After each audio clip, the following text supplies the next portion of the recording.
Welcome to Bitcoin Live with the bigger picture. With me is my co-host Sid. Welcome, Sid. Hey, how are you? I'm good. How are you, my friend? I am good. Just super busy in all the news that is happening right now. Yeah, that's Crazy stuff is happening. you. Want to say something about it before we dive in? No. Let's dive in because I'm more concerned about the current affairs. All the wars is happening, so I'm totally busy in reading those news, and that's a lot of them. It's happening everywhere, Yeah, and then it ties up to one conspiracy anyway. But let's continue with our regular episode, and then I will jump in whenever it's needed.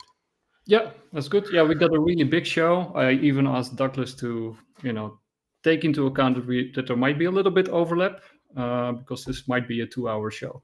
I got a lot of clips as usual. It will be like a little bit chaotic finding my way through all these clips. I did sort of subscribe to an ad blocker for YouTube, so there won't be any annoying ads anymore. So I now Oh, have a premium account. Yeah, so maybe the that's good. streaming will also improve. Yeah, so I think we should sort of start off with the pyramids because that will tie into a lot of this stuff.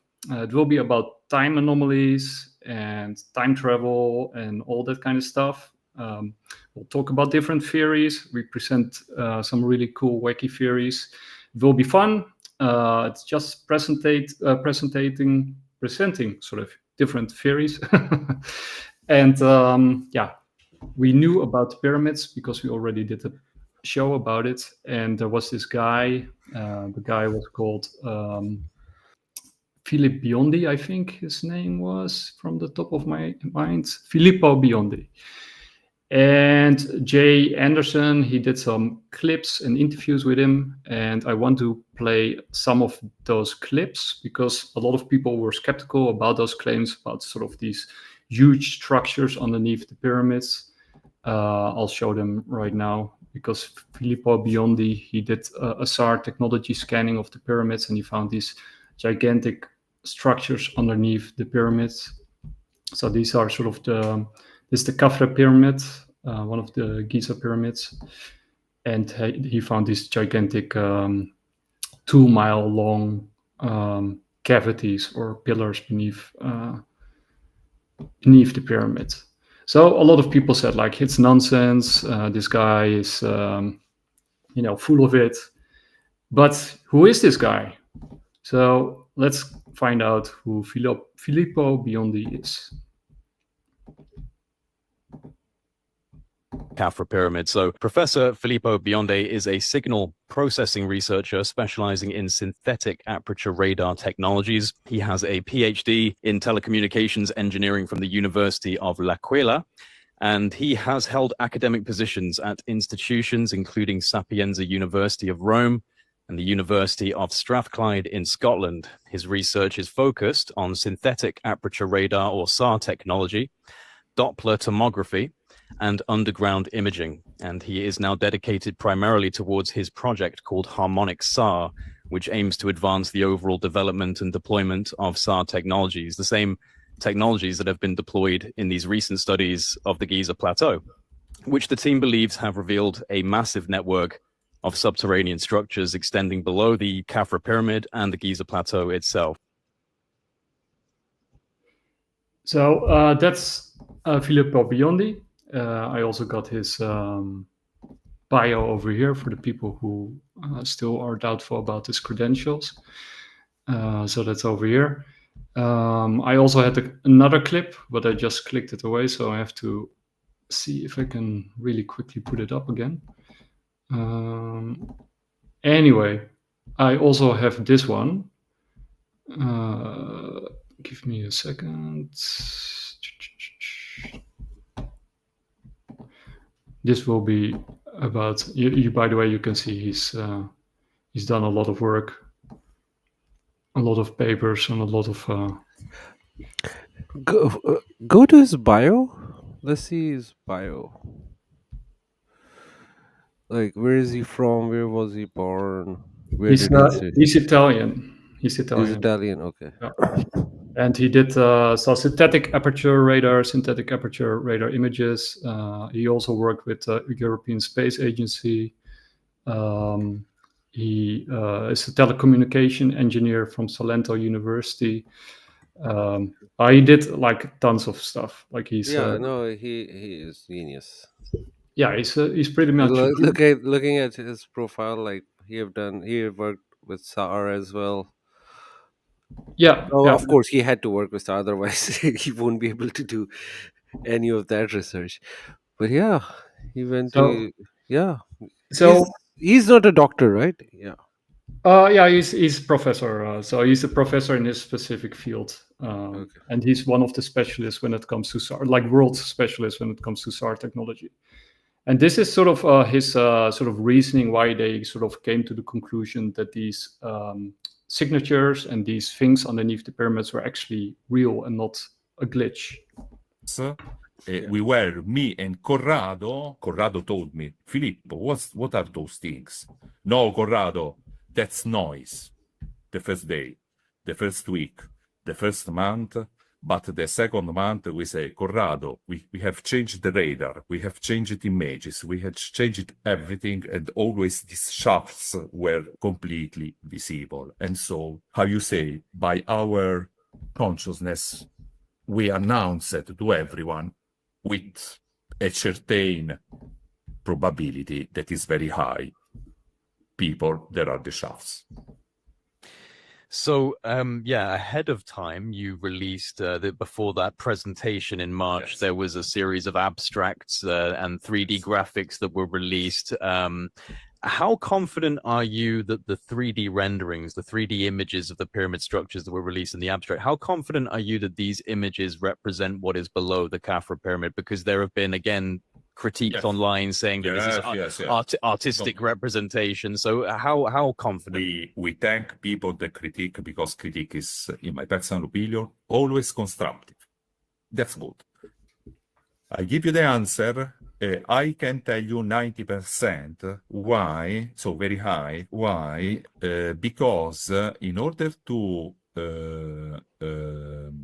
perform, so draw, so make that 3D model, we have analyzed 1 year of tomographies, maybe 200 tomographies.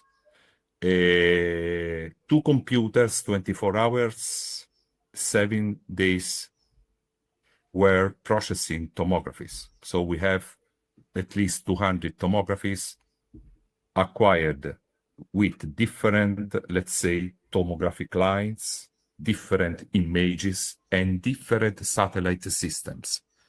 Different everything, same results. Wow. There have been comments from some researchers, including the theory that these might not be structural elements, but void spaces that we're seeing, maybe even filled with water. What do you think about these ideas that they're not structures, but might be spaces or gaps which have been dug down into deliberately or connected into the water table and are filled with water?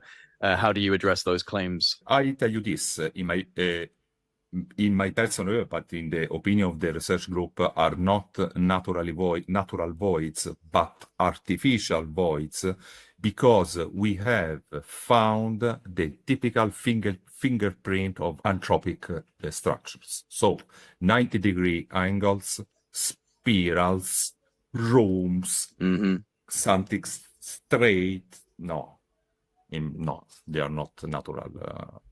I'm sorry.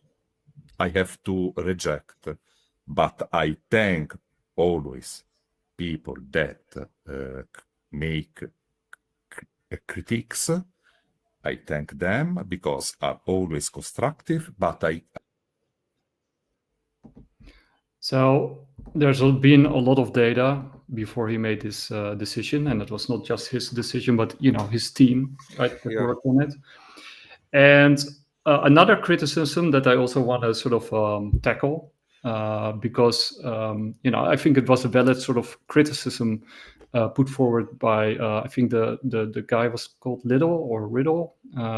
the archaeology guy, and he sort of pointed out, like, why are you gonna use this technology on the pyramids before testing it out in some other place, right? Yeah. That's something that we talked about last time. But turns out he actually did test these technologies in different places. So I want to play that one too for the critics. So these technologies have been very well tested. Or to use this technique on the Giza Plateau, I made a lot of experiments. This technique born for performing the infrastructure monitoring of large bridges, Right. in order to retrieve principal component analysis of vibrations of the bridge. In this context, we made a very interesting project in collaboration with European Space Agency in order to analyze this issue. And then you can see, if you go on the web, you can read my papers about the bridge monitoring. Am I correct that you also use this for the Gran Sasso National Laboratory and the Mosul Dam as well in Iraq? Yes. Yes. I used the same technique. You can find the results on my website, www.harmonixar.com. And so where I have produced the inside the scanning of the Gran Sasso. The Gran Sasso is a huge mountain where I born in L'Aquila, Italy, central part of Italy, where inside in the 80s, thanks to our professor Zikiki, who is a physicist, decided to build up a huge laboratory inside the Gran Sasso. Why? Because it was an optimal environment to study so-called muons or neutrinos. It is very interesting. Once I went to visit the laboratory, and the principal project that they are working for is called the Gerda project, seeking the... So, he's not just anybody. Like he works with like the great names of the world, Yeah. great scientists. And Yeah. Also, as he explained that he already tested it, then why the hell scientists were complaining that they didn't test? We as the audience didn't know, but as a scientist, if you're criticizing something, you should know better. It means their criticism was just was biased, was there to muddy the water. They are bad actors. All these yeah, scientists who were complaining about it, they are bad actors. Don't especially people like Flynn Dibble and stuff. We all Flynn, have that's seen, his yeah, name.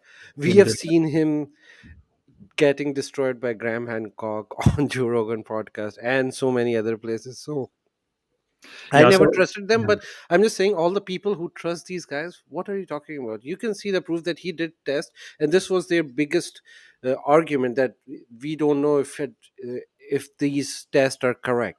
They are correct. They have shown the result. So Yeah, and there's also they also put out their report, right? Because that was another element, like that there was no peer-reviewed report, but you can sort of just access it if you want it. So so it is there to peer yeah. review.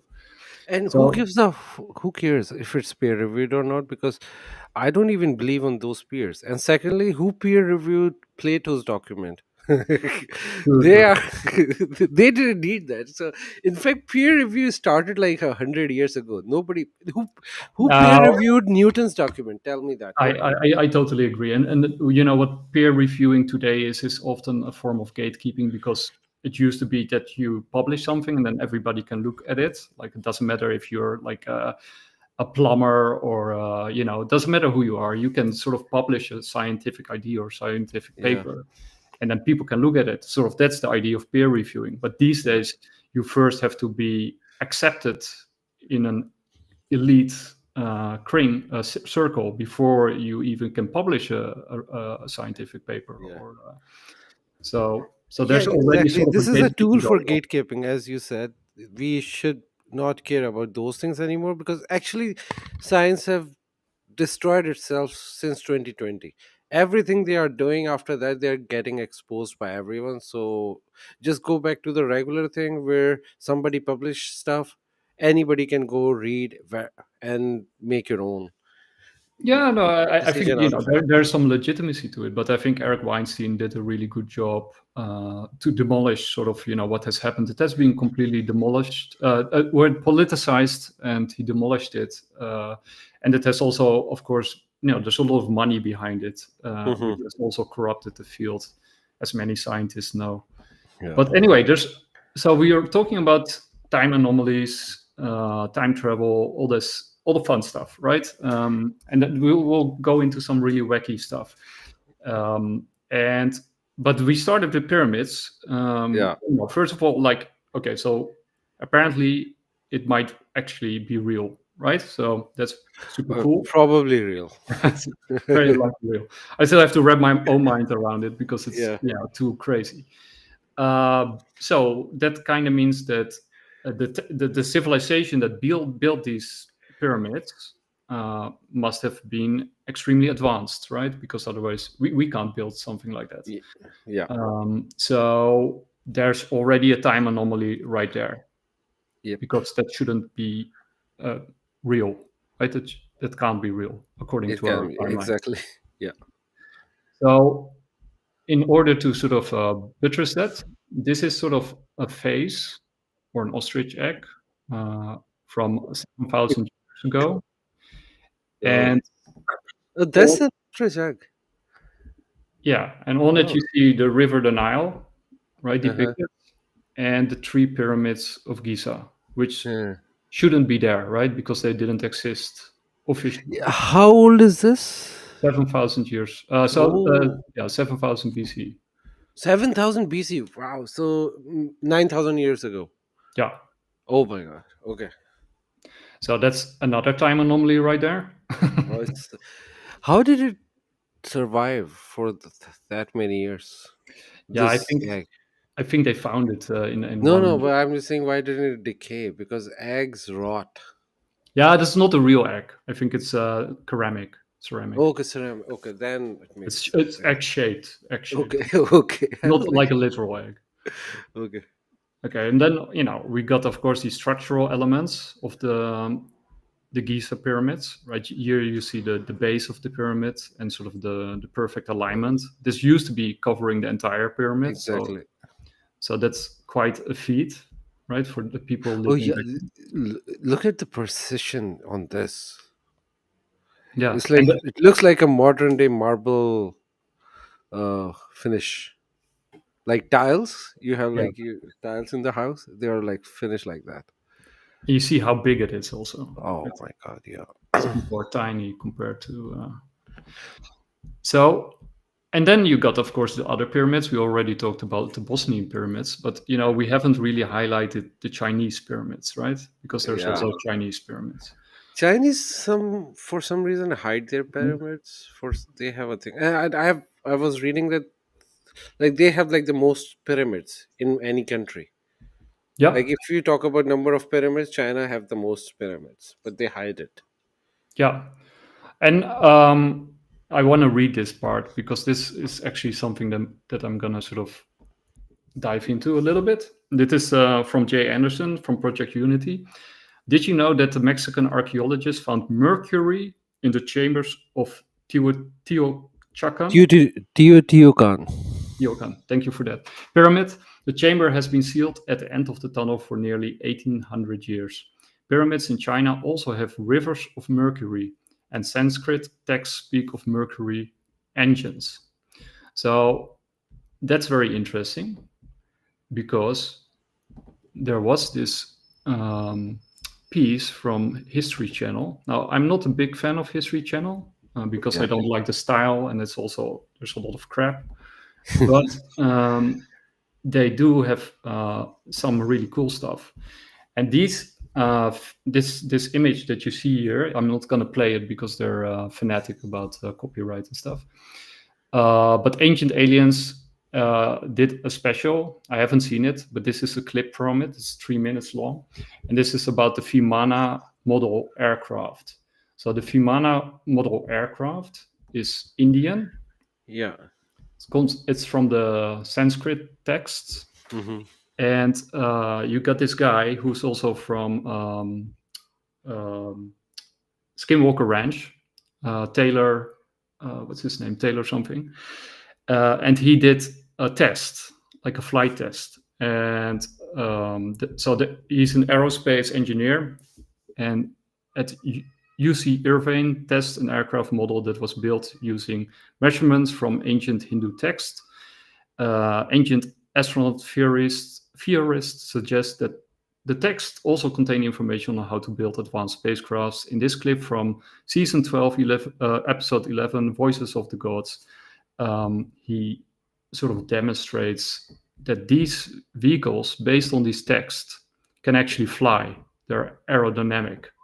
So they actually put them in a test. So, and the point is, the point is that these things supposedly flew on Mercury. Oh, okay. Also, they look exactly like a saucer-shaped UFO. Yep. So anyway, so that's a really interesting clip. I can highly recommend watching that. Then we also have another pyramid. And that's over here. So this is also a time anomaly, right? You know, you shouldn't have flying Sanskrit vehicles, right? Yeah. that shouldn't be real. Wait, before I Also, go. also Vimana is like, some of the ancient Hindu temples, the top part is exactly look like that. It's not just one floor, it's like 5 different floors, and it's like in pyramid shape which flies. That's one Vimana, and then there is one Vimana which is just like a straight up disc and people just sit on that. Yep. So Yeah, there no, are no. there Yeah. are different types of Vimanas. Actually, I've seen. I mean, seen in the art, not in real life. so, so whatever the descriptions I found in or in the animated versions of their battles, wherever I've seen, there are different types of it, and then it also parallels with the magic carpet theory in Arab world. Yeah. People just make fun of it. There is a possibility they had a Vimana with which people mistook or miscategorized as a magic carpet, Yeah. which flies. Yeah, because it's sort of disc shaped from the side, right? Yeah, it's like a Cylindrical. Yeah. just thin stuff like a carpet. So people, and it usually didn't even come from Arab side; it come from Persian end. Persians have those ideas of magic carpet. So I'm also not going to play this one. This is the Antikythera object that they Yep. found near the island of Antikythera. It's like to the south of Greece, which was a mechanism that they found in one of the sunken ships. There was a lot of stuff on the ship, but one of them was a sort of encrusted object, and it turned out that that it was a very sophisticated machine that allowed for to display like it says, the sun, the moon, and the planets at specific times. So you could sort of wind it forward and backward, and it could predict eclipses and all kinds of things in the future, but also back through time. Right? So it sort of was a very complicated machine that shouldn't have existed, and there were also no prototypes. Right? There were no sort of developments before and after, right? That sort of came into existence out of nowhere. They only found one of these. Yeah. And I'm not going to play this one because it's from the BBC. Oh yeah. But they sort of they did a scan of it. Let's see if I can. So they scanned it. Oh yeah, here you can see it. They put it in a scanner. And then they found encryptions, text on the machine itself. Oh, let's see if we can see some inscriptions. Yeah, I think, like for Oh, example, there. Which language is this? I think it was Greece, or sort of Greek. Greek. Oh yeah, and there was actually another. Wait, now that you say it, there was another news element, which actually ties into this what we just talked about. Give me one moment. I'll find it. I think. There is about this anti-cathedral mechanism. There is a legend. I don't know how true is that, but they used it for navigating as well. yeah, yeah, Actually, because it's not a legend. It's like the scientific explanation of it that they were using it for navigation. That I think makes it more complicated.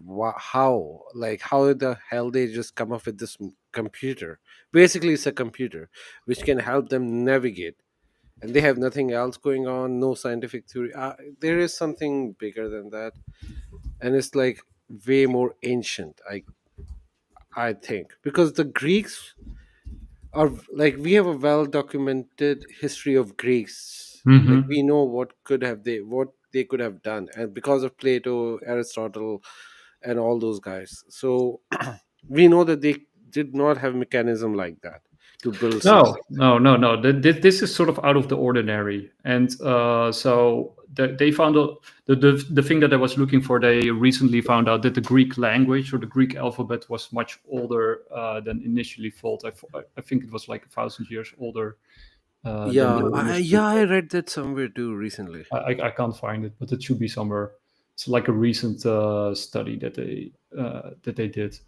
Hmm. So, but talking about language, we also have this one, which is basically also ties in with anomalies, and this is from I always forget his name.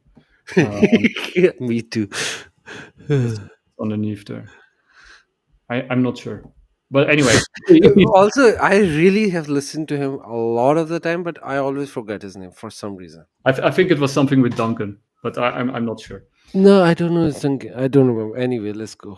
Anyway, so I'm gonna skip it because I got a lot of other clips. But basically, what he's saying in this really great video, you should watch it. But it's like pretty long; it's 40 minutes.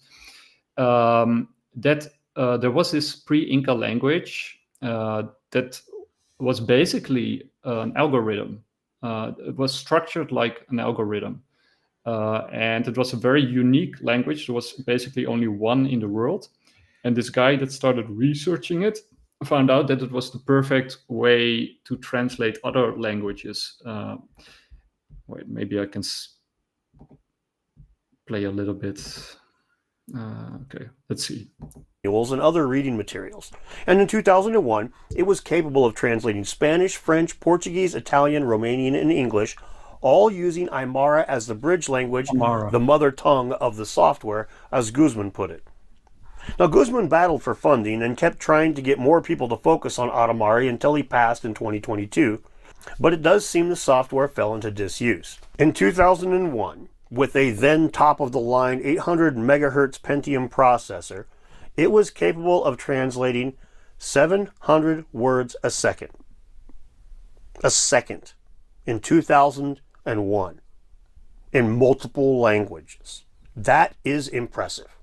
It worked so well because of this way the Aymara language was structured. And that secret was something that Guzman uncovered when he was teaching Aymara children. He noticed that they consistently had problems with Western mathematics, in particular things like 3 times 4 and 4 times 3 both being...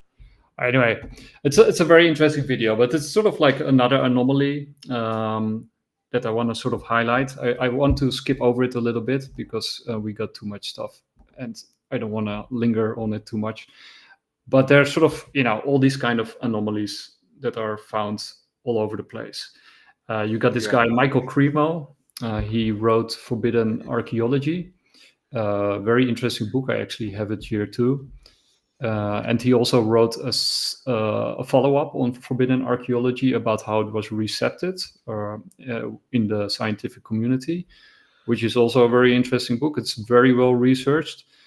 And basically, this guy, he's very old now. This is a more recent interview with him, a short one.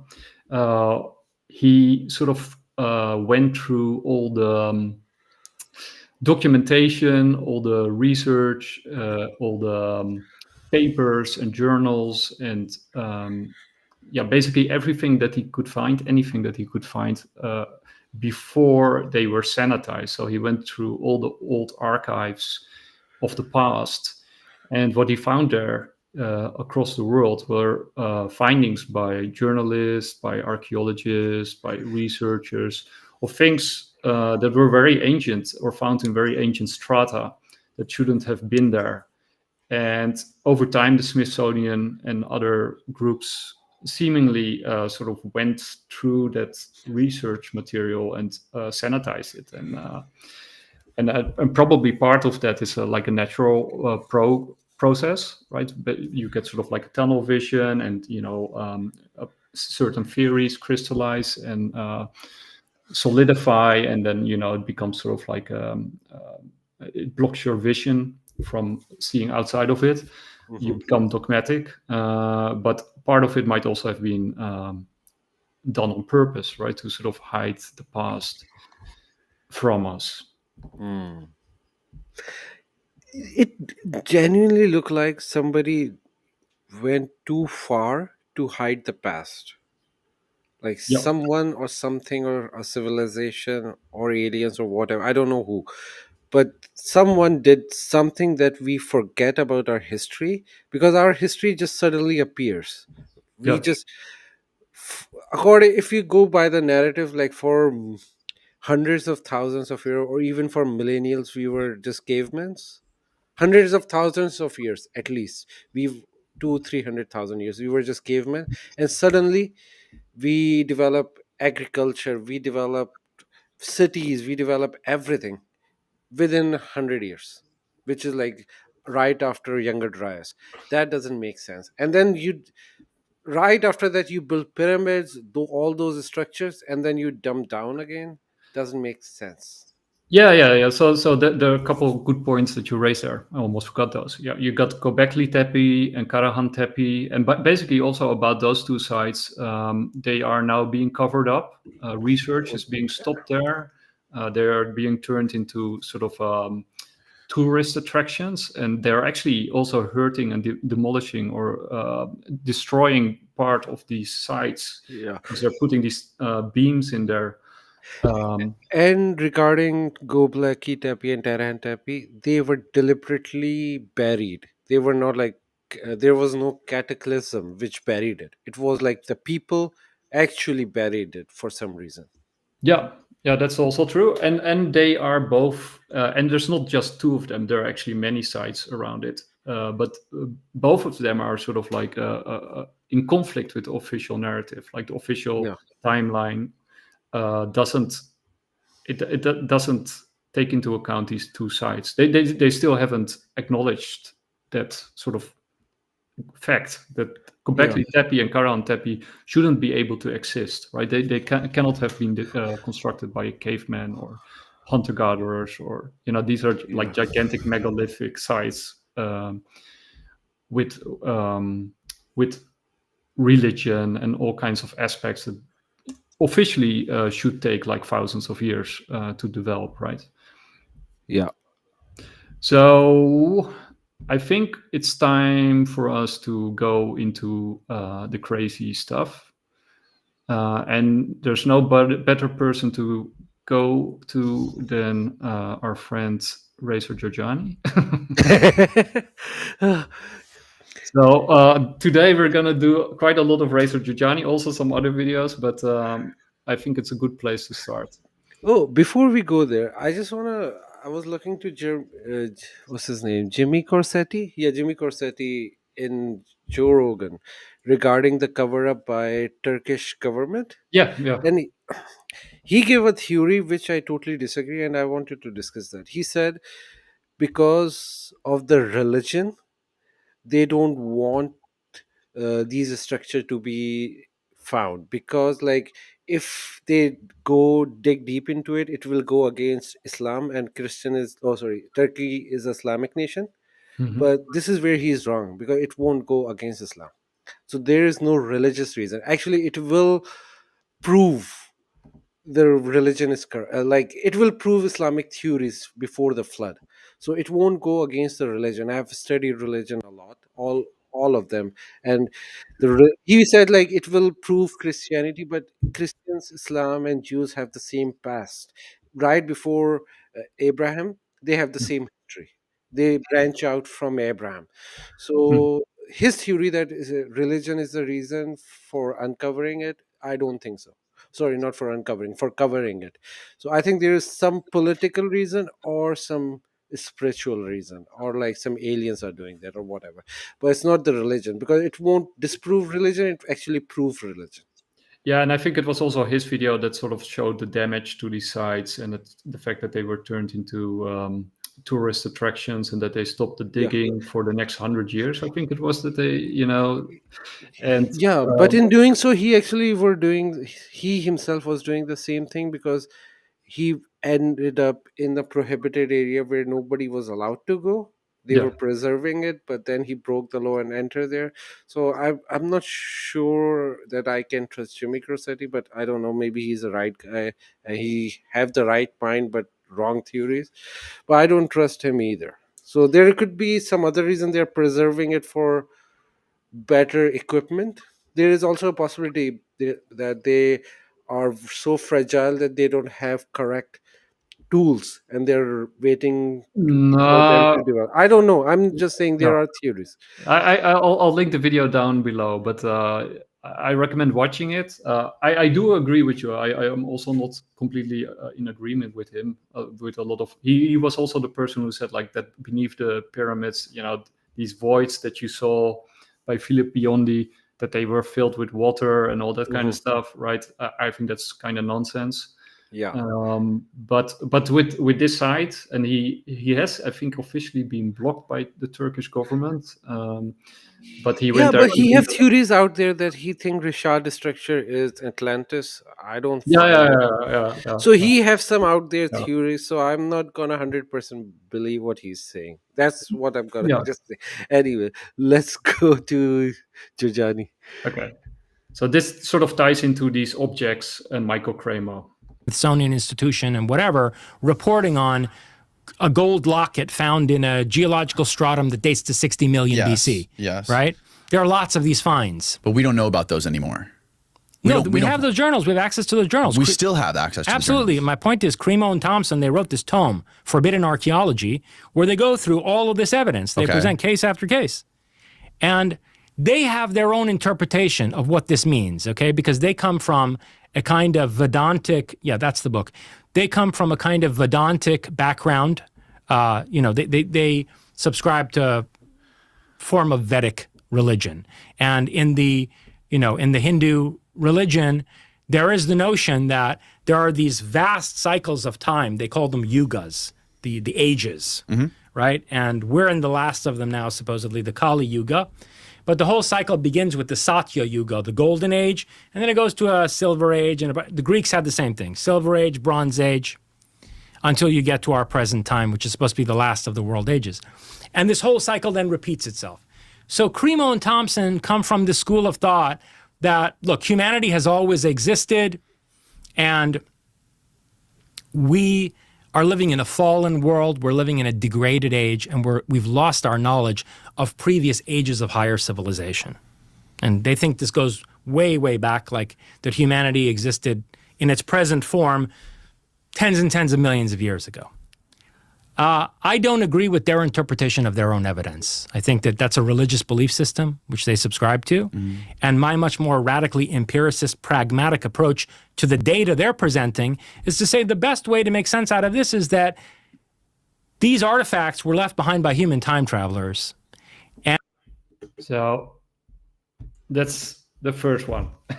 Yeah. But he does have a point there, right? I mean, it sounds kind of insane when you first hear it. But like with the Antikythera object, right, in Greece, like how the hell did that thing get there, right? It might be a relic from the past that somebody got hold of. You know what? One thing I will say, that doesn't look like a future technology. It looks like an ancient technology. Because if we look at if we use ourselves, because it's our history, so our technology has evolved way further than those kind of machines. Now we use iPhone for everything. So I think in the future, I don't think we will build again those big models, because we prefer as a human, like as a human civilization to have small things, everything just in one device. So I don't know if in the future people will just build a device for that reason, No, and no, like that big device. I, So I agree with the Antikythera thing, right? I mean that sounds more like a relic from a distant age that somebody found or dug up or somewhere, and that they're still using because it was probably very easy to use and very accurate, right? So, but in that same sort of piece, he sort of points out, like he said earlier, like they also found really strange advanced stuff in strata from millions of years ago. And yeah, that no, makes it I'm just talking more. about specific Antikythera like mechanism, and everything else we'll discuss as we see it. But for this one, I just think if it's from time traveler, why would they take this big device with them? It will be much easier to navigate with the phone. And I know that there is I've seen article where they have iPhone type of device. They found it in relics or somewhere. Yeah. So let's see where I got so many stuff, man. Okay, where do I go next?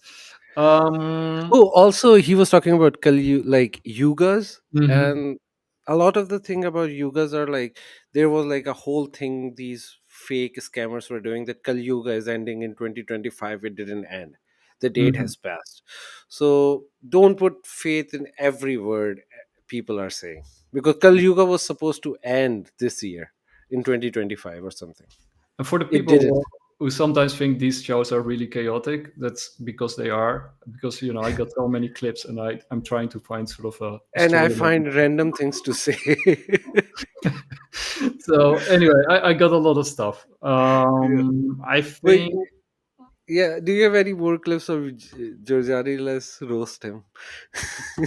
yeah, I think we'll just stick with Giorgiani for a little bit. Yeah. Yeah. This one we already played before, and this might actually help a little bit to bring some structure to our discussion and tie it to UAPs. And what this guy said is that they are not only reverse engineering craft from retrieved debris in this facility, but they're actually training pilots to fly them. And he told me that the main problem that they have in that training program is that the pilots experience extreme disorientation because of the warping of space-time by these craft. In other words, they discovered early on, and this is, I think, one of the main reasons, and we can get into this in much more depth if you want. This is one of the main reasons this technology is being hidden, because they discovered very early on that these are not simply devices with propulsion systems capable of navigating space very quickly. Like they can take you from New York to Australia and, right? They're flying time machines. They warp time as they traverse space. Right. And our pilots don't know how to handle that. They have a very hard time. They get disoriented, temporally disoriented. They get like, their sense of the passage of time gets really messed with. How do you know this wasn't just some sort of intelligence agent or intelligence operative trying to disseminate some wacky information like the other guy? Well, if I were to tell you who it was, I think most people wouldn't think that. But all I can tell you... That's the problem with this whole topic. Yeah. That is the fundamental problem with Yeah. this whole UFO topic, is because so many people have such crazy outlandish claims, and every single one of them, almost every single time, they're saying that this person, they can't divulge where they got the information, who the person is. Yeah. And that's why this topic has been so frustrating for me. Yeah. I'll tell you at dinner who he is. Okay. So he was, but I'll tell you this, he was an extremely salt-of-the-earth person. And he was involved in the military intelligence community for decades. And anyway, I'll just... So we played this clip before, and again, like the first time you hear stuff like this, your head explodes. Like you think like this guy is full of it. Like, it's total bullshitting. Like he's making it up as he goes along, and he might be right. We don't know. The problem. Anyway, continue. Then I'll say something. Yeah. So, but if you know Ray Giuliani, you also know he's extremely intelligent. He has a huge amount of data at his fingertips. I think he has a photographic memory actually, and he's versed in countless topics. And he just, he if you let him go, he goes, right? And he's very good at synthesizing information, like diverse information, and putting things to, connecting the dots, as they say. Only not, just connecting the dots, but really big picture thing. Yeah. So of course, if you do that, you can make you really huge mistakes as you go along, right? You have to make one tiny mistake and it will blow up in your face, right? Because it will have major consequences. But he has a very logical mind and a very logical framework. And the topics that he's discussing are, outlandish, right? I mean, even the people who are pretty grounded, like Hal Puthoff or Eric Davis or Ashton Forbes or whoever, right? Even those kind of people, or Kevin Knuth, the claims that they make in this space about UAPs are outlandish, right? Because it's just an outlandish field. But Hellwood of Ashton Forbes have science backing them up, and then they have a history. The problem with Giorgiani is, yeah, he have a lot of information, but according to his own words, he have done espionage. He have done some misinformation work in Iran to overthrow the government and all those things. So he is that kind of a person. But According to himself, it's not like other people. That's what I wanted to say. Like, he is very open about it. He's not making it. He's not a cloak and dagger kind of person, right? He's just putting it all out in the open. He's saying what he says. He does what he does. He's not making. This is what I'm saying, because this is not his information. Somebody gave him that information.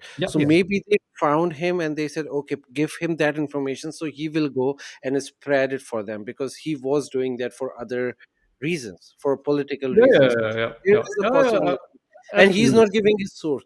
Now, compared to Ashton Forbes, Hal Puthoff, and all those other guys, they are not Ashton Forbes, but Ashton Forbes is giving his sources and all the scientific reasoning. Hal Puthoff himself is a source. He worked in the Stargate. He actually was the founder of Stargate. But let's sort of linger on what he says. So he says these UAPs are time craft, like flying time machines are his words. Well, that makes a lot of sense, right? Because when you dive into UAPs, people often have like time-space distortions. The ships are often bigger inside than outside. Time is being warped. People are being frozen. There's a sense of time lost. You got this in Skinwalker Ranch, all these time anomalies that they discovered there. You got it in the research of David Paulides, when he sort of does his research in the missing 411, the people who disappear without a trace. They're there one instant and then they're gone, and then they're found like weeks after they, went through the entire area like 10 times with dogs and whatever, and they can't find it. So there are sort of clear time anomalies associated with UAPs, like that's sort of a fact. And that's not so very strange, right? Because they apparently also, when you in our previous show, when we heard Kevin Knuth talk, they are gigantic power source machines that most likely are able to bend space and time in order to fly around, right? So they technically are time machines. And nature produces that all the time. Like black holes, they are warping time and space. So it's not just a theory. It's like we have a living proof of that. Nature is doing that in space. And then we have people like Ben Rich, the former director of Lockheed Martin's Skunk Works, who said in 1993, we already have the ability to travel amongst the stars, but those technologies are locked up in black projects, and it would take an act of God to ever get them out to benefit humanity. So that's Ben Rich, right? That's not the first. So that would sort of undergird what Giorgiani is saying. But we have more testimonies. We also have this testimony from somebody who's called Paul Sich. I think he's Polish. I've no idea how to pronounce that. But he was a Wright-Patterson Air Force engineer. And he's basically saying the same thing as Georgiani. When I was at Wright-Patterson, we had the flying saucers that went up. I think they covered the distance from Columbus to Detroit in something like equivalent of about 20,000 miles an hour. I don't think anyone in the ordinary aerospace business would have had any knowledge of what they were even talking about if you mentioned quantum physics or wormholes or the type of things we know now, because if you went to CERN and talked to the particle physicists, they would tell you certainly some of this was possible because they see it all the time. Where they think they see mass, they really see energy frozen in a time quantum, and what they're seeing is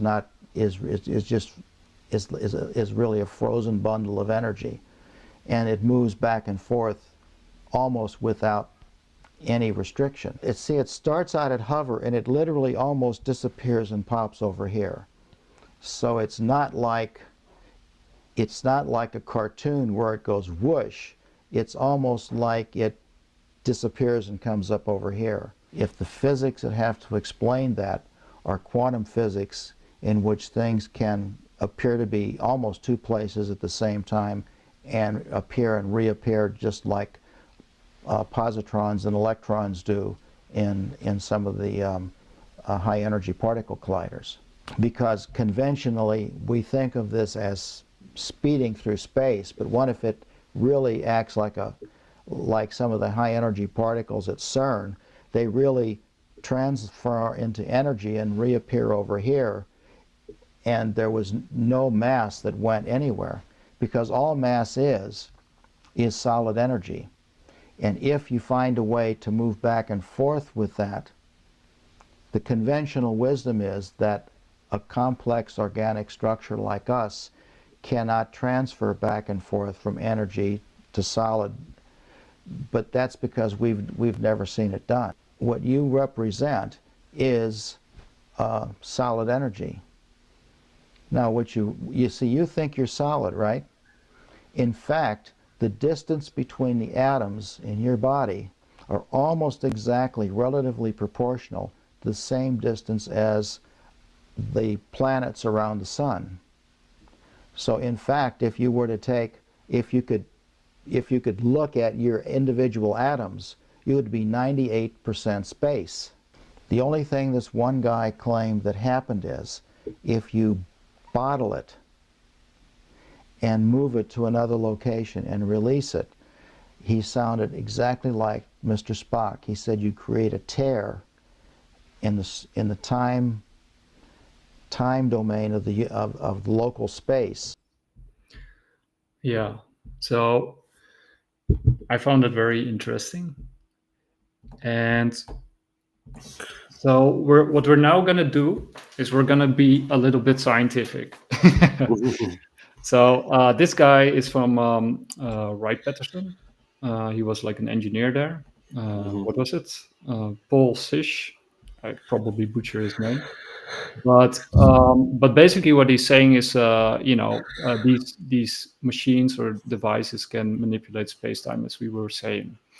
And this researcher that I'm now, or this scientist that I'm now going to show, his name is Nima Arkani Hamid. He's a physicist, and he says that space-time is doomed. And that sort of ties into what this previous guy is saying. And let's listen to why it is doomed. If you think space-time is something real, then you should be able to meaningfully talk about separations of space and separations in time of any arbitrary amount that you like. So we can talk about separations in time of seconds, separation in space of meters, but you should also be able to talk about it at arbitrarily short times and arbitrarily short distances. And we know that that's impossible because of gravity, because if we try to probe very, very tiny distances by the uncertainty principle, we have to use a lot of energy. And when we get to tiny enough distances, we have to use so much energy that we collapse the little region of space-time we're trying to look at into a black hole. And that makes it impossible to probe what's going on in that region. Because so much energy by E equals mc squared, Einstein's famous equation, means that there's so much mass, the mass and energy curve, space-time, and it all collapses. Exactly. And they make it impossible to see the region you were trying to look at. So this is a very simple thought experiment that takes together the two basic ingredients, quantum mechanics, gravity. You put together quantum mechanics and gravity, and you see that it's simply impossible to make sense of space and time separations that are smaller than a very tiny amount. But the distances and times that we're talking about are the Planck length, the Planck time, Planck length 10 to the minus 33 centimeters, the Planck time 10 to the minus 43 seconds. So we know that space and time, just from this simple argument, can't really make sense. Yeah. So space and time are things that we take for granted, but my bad. It just went on plane. So space and time are doomed. And this is sort of what Donald Hoffman has been saying. And Donald Hoffman is another scientist. He's a psychologist who specializes in perception, but he's done a lot of work with mathematics and mathematicians in order to to prove, based on evolutionary theory, based on models and simulations, that our perception of reality is just that. It's perception, it's a headset, and it's not the real thing. And that headset that we wear is basically time and space. And time and space is nothing more than a construct that's created for us to make sense of the world that we operate in. But more fundamental than space and time and physicalism or materialism is actually consciousness. So consciousness is at the base of reality. And that's sort of the theme that we're gonna talk about. I think I got it here. Yeah, sorry. I'm sort of navigating through all these videos. I've got a bit more of a basic question, which is, if space-time is doomed and has been shown to be doomed, why do we not hear more about it on the news, for example? I mean, it's a big deal, as you said. It is a big deal. And I was at a conference just a few weeks ago on mathematical models of consciousness, where there were many physicists who are experts in quantum theory, and they were using quantum theory for their models of consciousness. And so I made a habit, as often as I could raise my hand and get acknowledged to ask a question, I would ask them, so what do you think about the new research that says that quantum theory is not fundamental because space-time and quantum theory are doomed? And to a person, none of them knew about this. And these are PhDs in physics. And the reason is that this result that space-time is doomed is a particular branch of physics. It's high energy particle physics. So physics is a huge, huge field. There's condensed matter physics, there's quantum theory, there's thermodynamics, there's lots and lots of branches. And you specialize. If you're going to get a PhD, you have to know one area really, really well.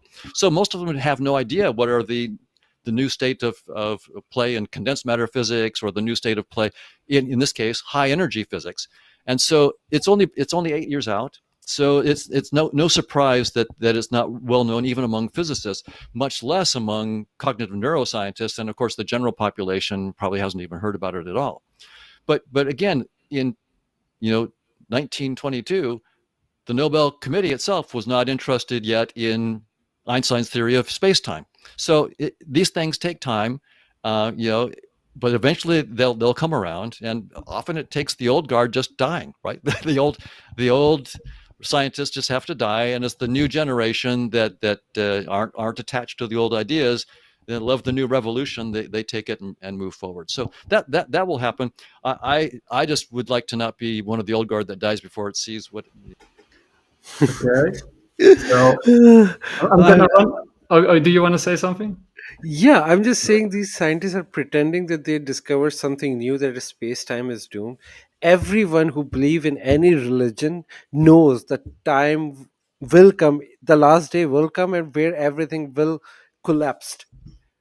Like it just begin. Before the judgment day. I'm just saying they are pretending, they discover something. Everybody knew that. Why didn't they actually? Because the problem is science always discard religion. They never care Yeah. about it. But if they continue research in the parameter of religion and science, then they would find these discoveries a lot faster, because Yeah, it that well, was there. that's Everybody knew that.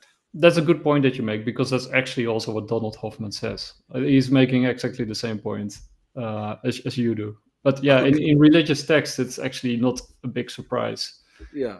But it's funny that science is now discovering what religion probably already knew all along. It's going to take a while, but Thousands of I'm years. pretty confident that that's going to happen, because human beings, scientists in particular, are just as dogmatic as anybody else on the planet. But science as a institution, a social institution, is not dogmatic. It may be slow to change its views, but it's not dogmatic, because eventually data will overwhelm our biases, and the new theories will overwhelm our biases. So, for example, in 1905, it was over for Newton as being the fundamental theory of physics. It was over. But 17 years later, when Einstein won the Nobel Prize in physics, the Nobel Committee was very, very clear that it was not for his theory of space-time. It wasn't for his theory that overthrew Newton. It was for something else. It was something in quantum theory, the photoelectric effect. So what happened was, it took a long time for even the Nobel Prize Committee to respect and believe Einstein's theory, even though it had already predicted, the change of the positions of stars in a solar eclipse and so forth. They were not convinced.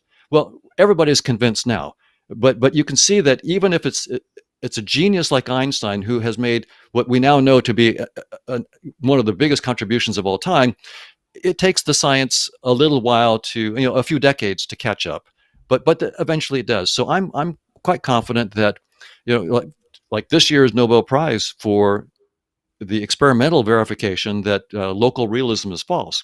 That's just another clean nail in the coffin of space-time and physicalism. And so I'm convinced, by the way, that as an idealist framework starts to solve the hard problem of matter that Rupert was just talking about, where we start with a mathematical model, for example, of consciousness, and then show how precisely quantum field theory arises as a projection of the dynamics of consciousness, then I think things will turn around, because when you can start building new technology based on the new science that doesn't assume that space and time and physical objects are fundamental, then all of a sudden you're a Luddite if you still believe in space and time. You've been left behind. And so I think that's what's going to happen, is that there will be a new theory of, and it's already happening. There are physicists, Nima Arkani Hamed and others, who are finding new structures beyond space time. So the race is already on. Space time is not just that we're saying the space time is doomed. There are new structures beyond space-time that are being found, and eventually we're going to get new technology that goes around space-time. And when we have technology that goes around space-time and doesn't require the existence of matter, then all of a sudden you're not going to be the smart one in the room if you think that space-time is fundamental. You'll be the one that was left behind. Yeah. So these things are pretty radical. I actually see also some people in the chat. Douglas, science done without religion, because then we would be back to the same old answer, because of God, and science is about why through reason of repeating construct experiments, not through thought experiment. Yeah, I totally agree. So what we need is, like what some scientists like Bohm and others argued, is like a marriage between science and spiritualism, right? And that's also what Donald Hoffman is, because he's himself a scientist, right? So you don't want to discard the scientific method, right? Because that's how you improve and how you move forward.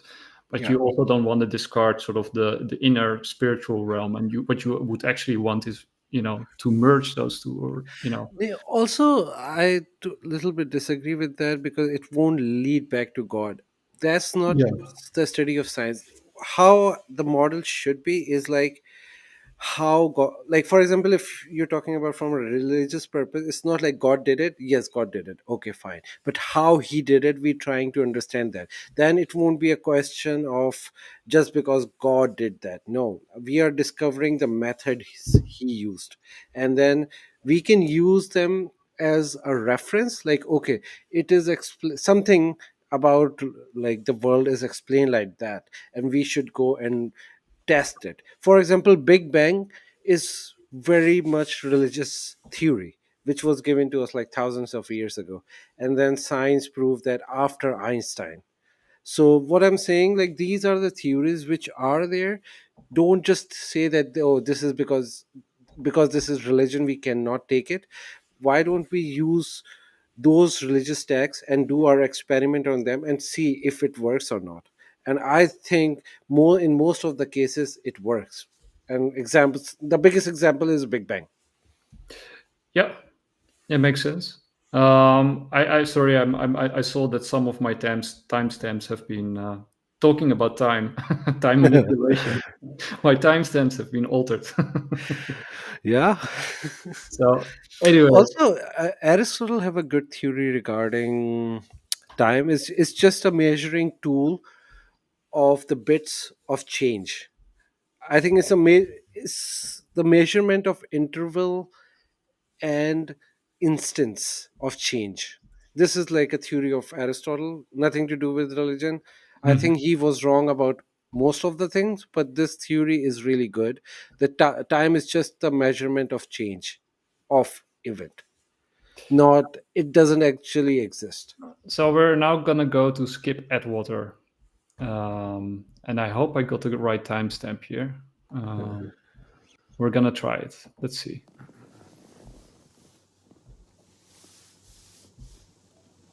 He said to me, was it at the Lawrence Livermore Laboratory? Wait, I think it's 2:14. Give me one moment. Oh, Skip. Yeah. I really like this podcast. Everybody should go and watch the whole thing. Yeah, we're gonna try and play some clips from it. Which I'm thinking right now, there's no space and time. I'm only thinking that right now. That wasn't part of the explanation. And he says, so what you do to get to Alpha Centauri is you just twist the cube.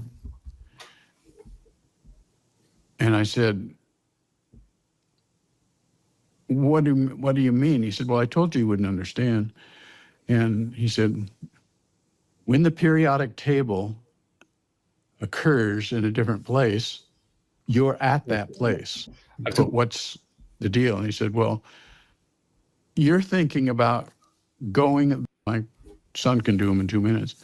He says, okay, so imagine a Rubik's Cube, but not necessarily just the 6 sides. Use what information I have in my head and try to explain it to me.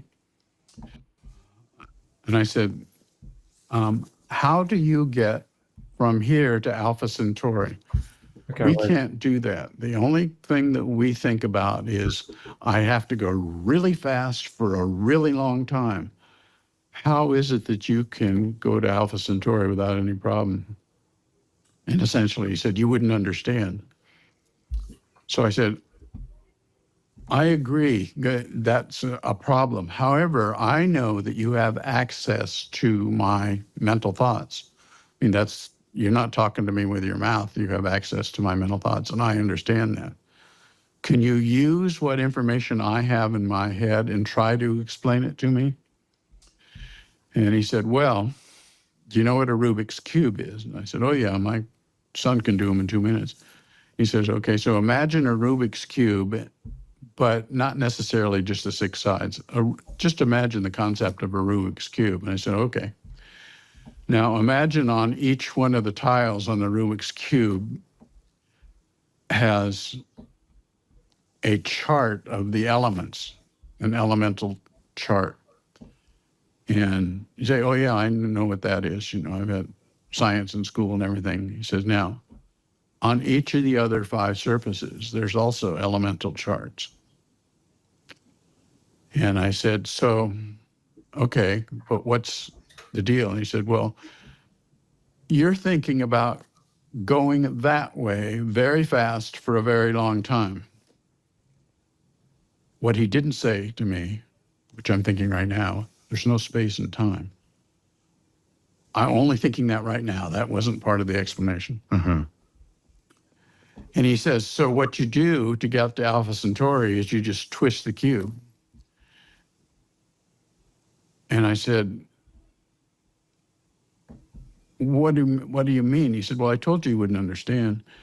And he said, when the periodic table occurs in a different place, you're at that place. And that's just a very crude explanation. But you have to stop thinking about go that way for a long time very fast. Yeah, so sorry, I had to sort of find the right timestamp, so I had to move it back a couple of times. So basically, this conversation is, well, Skip Atwater is super vague, right? He's super mysterious, or he's talking in riddles all the time. Yeah. He's one of those. He was a CIA counterintelligence officer and founder of remote viewing. Yeah, program. Stargate. He was like the first person who started it and who trained like the first remote viewers. And or no, he didn't train them, but he selected them. He selected them. Yeah. And he has a lot of very interesting stories. That's why I had these timestamps. But this one is sort of his experience with, I think it was an alien. And it's unclear if it was like, in what kind of setting. But basically he's asking this alien, like, how do you travel? How do you do what you do? How do you travel so far? And then basically he says it's like a Rubik's Cube. You turn it around and then you don't travel, you're there instantly, right? Because you twist time and space. That's the way I understand it.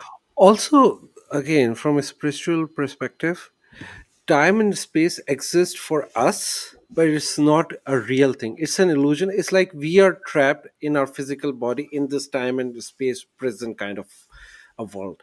So if you can figure out a way to get out of that, then there is no time and space, because the other dimensions, they don't work. But like when we live somewhere in this planet or in this universe, we do experience time and the space. Yeah, but it's a very strong illusion. Let's just say that. And we have somebody to explain this illusion to us, like no one else. And we also played this one before, but this is a classic. So what is time? What is space? And what is the fourth dimension? That shadow we recognize. It's, ordinarily drawn Rubik's Cube in third grade classrooms as two squares with their vertices connected. Now, if we look at the shadow of a three-dimensional object in two dimensions, we see that, in this case, not all the lines appear equal. Not all the angles are right angles. The three-dimensional object has not been perfectly represented in its projection in two dimensions, but that's part of the cost of losing a dimension in the projection. Now, let's take this three-dimensional cube and project it, carry it through a fourth physical dimension. Not that way, not that way, not that way, but at right angles to those three directions. I can't show you what direction that is, but imagine that there is a fourth physical dimension. In that case, we would generate a four-dimensional hypercube, which is also called a tesseract. I cannot show you a tesseract because I and you are trapped in three dimensions.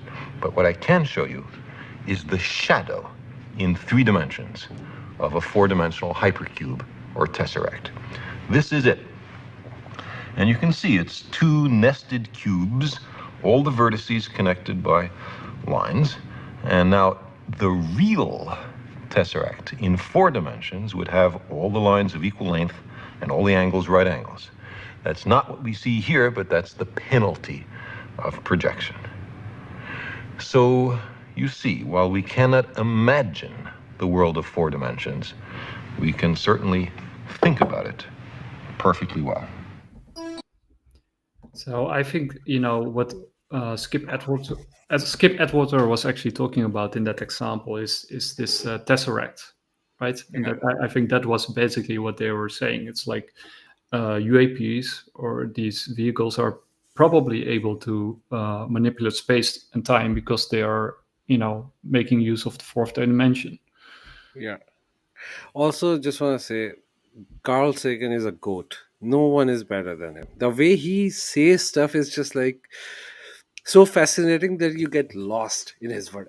At least for me, whenever I hear him, I'm out of this world. I'm just putting all my attention to him, listening to everything he's saying. He's really different level, and no one can even come close to him. Yeah. I did this, by the way, interesting. So Douglas says, I thought the rule was things can't see their own dimension. If that's true, we live in the fourth dimension, not the third dimension, because we can see and interact with the third dimension.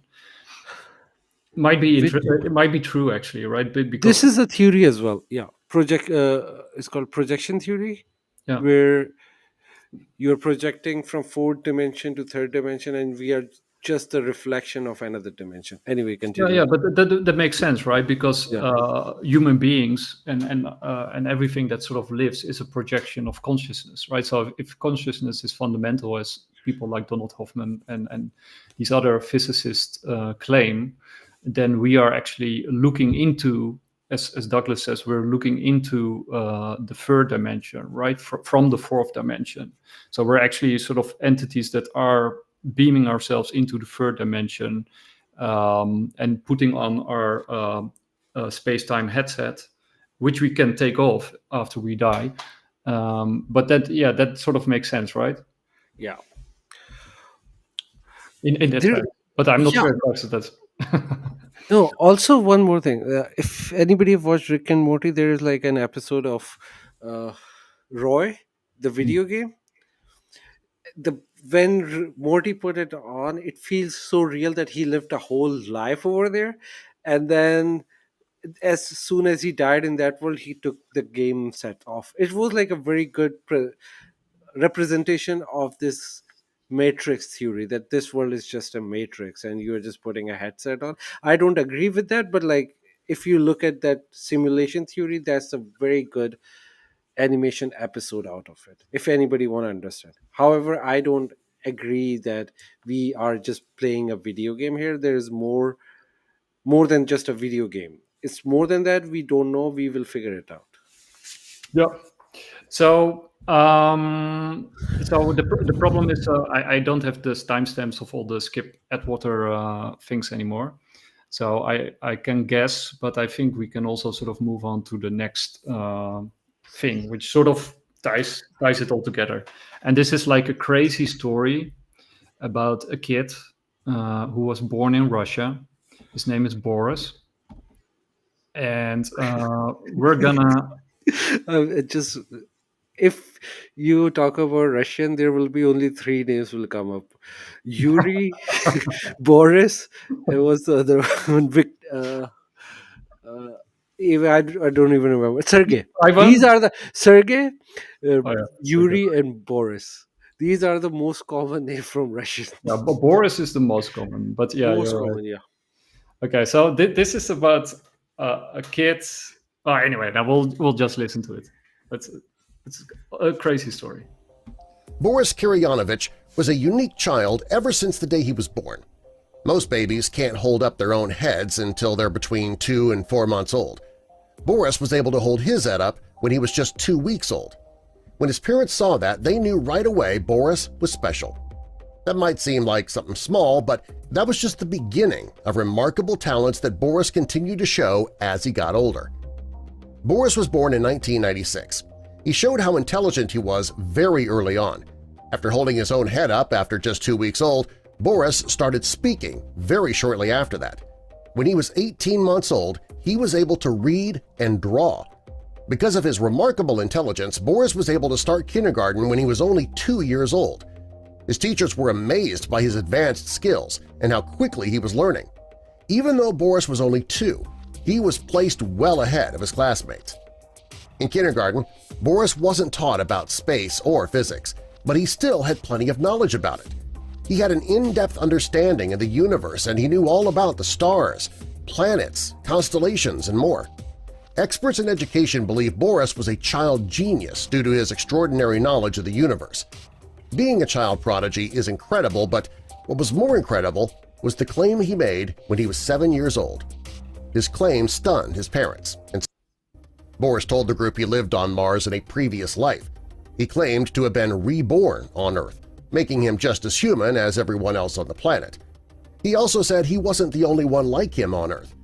Boris told everyone that he and the others who were reborn on Earth call themselves the Indigo Children. While Boris's claim sounds crazy, many people have come to believe that he was telling the truth. People stop at such a young age because they breathe in carbon dioxide rather than oxygens ever changed. He even went on Russian television for an interview where he told his fascinating story. Now that he was older and more articulate, he was giving more details. According to Boris, people on Mars stop aging when they reach 35. He says people stop at such a young age because they breathe in carbon dioxide rather than oxygen, the way that humans do. Boris says the people of Mars are very tall and their technology is very advanced. The technology allows them to travel through interstellar portals. Boris said that he could remember his life on Mars when he was 14 or 15 years old. He was an adolescent at the time, and during that time, the Martians were waging war on each other. Boris said he took part in air raids, and he remembered the friends who fought alongside him. While on Mars, Boris claims that he and his kind could travel through time and fly in space in disc-shaped spaceships. He also said that the people of Mars would observe the people from Earth as they thrived on the planet from triangular aircrafts that were used for shorter trips through the galaxy. Boris claims the Martians were remarkably advanced, but it's what led to their demise as well. The nuclear technology of the Martians allowed them to travel through the universe and through time, but it was also this technology that led them to eradicate their own race in a nuclear conflict. According to Boris, it was nuclear warfare that led to the destruction of their civilization. He said he was telling the story now as a warning to the adults of Earth. Boris says that the Martians who managed to survive the post-nuclear fallout were concerned by Earth to make changes to save ourselves. According to Boris, if we want to evade the dark nuclear future that looms over humanity, we need to open up the Great Sphinx of Giza. The name of the Sphinx translates to the Father of Dread, or the Terrifying One. Boris says that if humans can find a way to open up the Sphinx, we can unleash its secrets. This wasn't all that Boris said about the Sphinx. He also claims to know about its opening mechanism, which is located behind the ear. He knows that the monument can be opened from there, but Boris admits that he isn't entirely sure how to get it open. According to Boris, the Sphinx is not the only structure to hold incredible secrets. He claims the pyramids of Giza also contain secrets that go far beyond our wildest dreams. So I'll stop it there. So this is one of those super crazy stories. Yeah. But the boy is real, right? So the story about sort of all the remarkable talents, that he could hold up his neck, that he went to kindergarten at the age of 2, that he knew all the planets without learning about them, all that stuff is true. There's actually a whole documentary about the boy. And the stuff that he says about Mars, even though it sounds ridiculous, he made those claims when he was 7. So apparently, I was sort of digging into Project Stargate and when all that information was released to the public. Mm-hmm. And that was around the time that he was 7. So the chances that he immediately knew about the declassified Stargate files on that day is pretty small, I think. But there is a chance. There is a very small chance. He was of course very learned, and very educated. So, but the other things, of course, he says is that the Martians were very advanced, that they were destroyed by a nuclear war. This is a turnoff. I'll tell you, nuclear war scare is a turnoff because when he was 7, it was the time of the Cold War. Everybody in that era was afraid of nuclear war and they thought nuclear weapon can destroy everything. So this story just ties into that time period. Yeah, but so he made those claims in 2004. Eh? Yeah, right after that, everybody was scared of nuclear weapon in 2004. because because his information he was getting from his parents who lived through the Cold War, right? Well, that might be true, but we're What okay. I'm gonna say, nuclear weapons are devastating, but they are not planet destroying. People will survive a nuclear war. They won't just wipe out everything. I think and right now, as we are standing, there are far more dangerous weapons our government have than nuclear weapons. For example, they hinted at a time space manipulator weapon. Recently, they did. So what I'm saying, nuclear weapon, all that story just ties in, and I think he made that up. His brain worked something up. I'm not saying he's lying. I think his brain No. did extra thing and just tied up all those loose ends about nuclear weapon and Mars destruction and the Stargate release. I think somehow, or maybe he's a good remote viewer. He didn't know that, and he got all that information and just mixed and created a mixture of it, and then making up this story, or not making up, but telling this story. Yeah. So and of course he was also claiming that he was born, so that he was reborn on Earth, and that he was actually a Martian. So in a sense, he was also a time traveler, right? And you got the University of Virginia. I think it's called. I think I got it here somewhere. Here it is. The Division of Perceptual Studies in Virginia. They also do research into all kinds of things, but also people being reborn. In this guy over here, I believe he's the one who's doing a lot of research of people who claim to be reborn. He has, I think, like 30 years of documentation and research at the moment. There's actually a really nice documentary on Netflix called Life After Death, I think it's called. In episode 7, they sort of go through these cases of children who say they were born from a previous life, and then they have the markings of where they were shot, and they can remember they flew airplanes with a distinct model in the Second World War, and then it turns out that everything is correct about what they say. Well, there's all kinds of those kind of cases. So maybe Boris is actually telling the truth, right? But we don't know. I mean, I totally understand why you're saying what you're saying. Yeah, because whenever you talk about devastation, all the people who have limited knowledge and try to make a claim, they always end up with nuclear weapon. But when you go dig deep, you know that nuclear weapon will not destroy everything. A lot of people will survive. Secondly, we have far more dangerous weapon than nuclear weapon, but those people don't know about it, and then they just take the highest thing and use the nuclear scare. True. And like I said, this is a show about wacky theories, but I want to pursue Boris' claims. So let's see where they go. You say there's much more dangerous things, but what about this? What Dr. John Brandenburg discovered regarding Mars. Dr. Brandenburg, who I got to spend a few days with in New Mexico a number of years ago, he worked on the Clementine mission for NASA, and at one point he was working at Sandia Labs, which is where I think a lot of the nuclear weapons are designed. Mm-hmm. And he was looking at isotopic data from Mars. So, every planet has, certain amount of isotopes of different materials and metals and so forth on it. Right. And apparently the isotopic ratio of xenon-129 is consistent across the entire solar system, except for on Mars and our thermonuclear test sites on Earth. There's a deviation from the norm of the isotopic signature of xenon-129 at our thermonuclear test sites on Earth. And we find the same thing at Cydonia on Mars. Why is it different on nuclear test sites?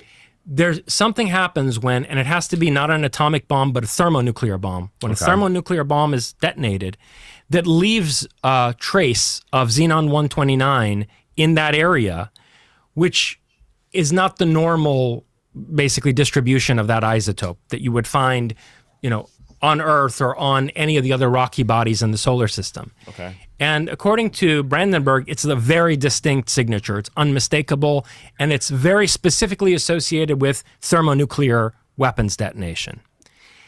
Then, after he discussed this with one of the scientists at Sandia Labs, whose expertise is working on nuclear weapons, he checked for other isotopes, and he saw that the isotopes of the isotopic ratio of thorium and uranium was also off at Cydonia in a way that matched thermonuclear test sites. And so he came to the conclusion that, and he even did the math, like how many nukes would you have had to detonate in this place to produce this kind of a deviation? Turns out that an Empire State Building's worth of our highest yield thermonuclear warheads would have had to have been detonated there to produce this kind of isotopic signature. And this is exactly the same place where we find these blasted megalithic structures on the surface of Mars. So there's a nuclear war on Mars. So Brandenburg's thesis is that there was a nuclear war on Mars. I cover this in my book, Closer Encounters. And did that basically get rid of the atmosphere? Is that responsible for how like the atmosphere is almost non-existent on Mars? It would definitely have been a contributing factor. I want to come around to what I think might have been another factor in that. Okay. But definitely would have been a contributing factor. But we were on about the moon. So why am I going on this this detour to Mars?